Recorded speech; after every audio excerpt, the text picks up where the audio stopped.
Hey yo, salute to the people. It's the social forecast. Um, First and foremost, I want to say rest in peace, battle rapper Tech9, um, out of Philly. One of the most entertaining battle rappers professional battle rap field has ever seen. I've fucked with Tech9 since pretty much day one. I also want to shout out Hollow the Don. I was on Instagram earlier, and Hollow, I guess he had just found out the news because he was on Instagram Live and he was talking about Tech, and he was, clearly emotional, wasn't afraid to shed a tear, and basically talking about how, these battle rappers, even though they all know each other, they sit in the same rooms, they attend the same battle rap events, they sit across from each other in interviews, and they're asked questions in interviews about each other, and they act so tough, like they can't stand each other, like they hate each other, when at the end of the day, he was basically saying, like, we really all we got. You know what I'm saying? At the end of the day, like outside of family. And for those of us who know, what it's like when you come from certain environments, you don't even really have family sometimes, depending on what your situation is. So I think he was just a real individual, real dude for being able to do that. I haven't seen anybody else. I haven't really been looking yet because I just found out the news myself a couple hours ago. And that shit is crazy. Like, you hear about rappers, battle rappers, and other entertainers, celebrities, whoever, passing away all the time. And it's been happening more and more lately. I was kind of surprised by how hard the news hit me. I mean, Tech9 is he's just a couple years younger than I am. Me being 35, I believe he was 33. I was literally just watching Champion yesterday.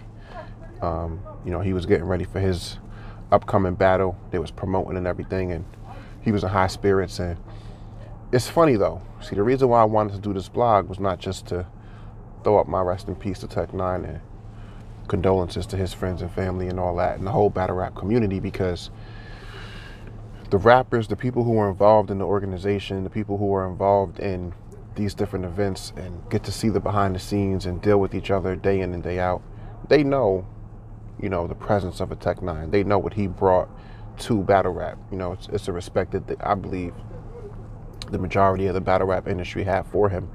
And at the end of the day, unless you're like a scumbag person, and unless you've done just complete scumbag things with your life, nobody wishes death really on anybody. You know what I'm saying? Because, like to quote the late great Biggie, ain't no coming back from that. But what I thought was interesting and what I wanted to speak on just for a couple of minutes is the fact that just a few short months ago, probably like, I don't know, 6-7 months ago, shortly after the Verb and Mook battle, I watched people tear Tech9 into the ground for saying that he had Mook 2-1 in that battle, and basically giving a breakdown for why he felt that way. I watched people try to get him off Champion. I watched people try to, downplay his battle rap acumen. People try to shit on his legacy and say, yo, he don't belong on the show, and this shit is crazy. And I only mention that for one reason. And I understand, when somebody passes away, especially somebody close to a situation that you're involved in, even if you're not really close to that person, I understand that when someone passes away, people have like a humbling feeling. You know what I'm saying? Like, people stop and really think about life and really think about, when somebody that young passes away that suddenly, like literally here one day, gone the next, within a matter of 24 hours, and no real explanation as to what exactly happened. I think most people, feel away and kind of get in their feelings, even if it's just temporarily. Because, this shit happens often. We've seen it before, and it's like, it's all love and it's all respect.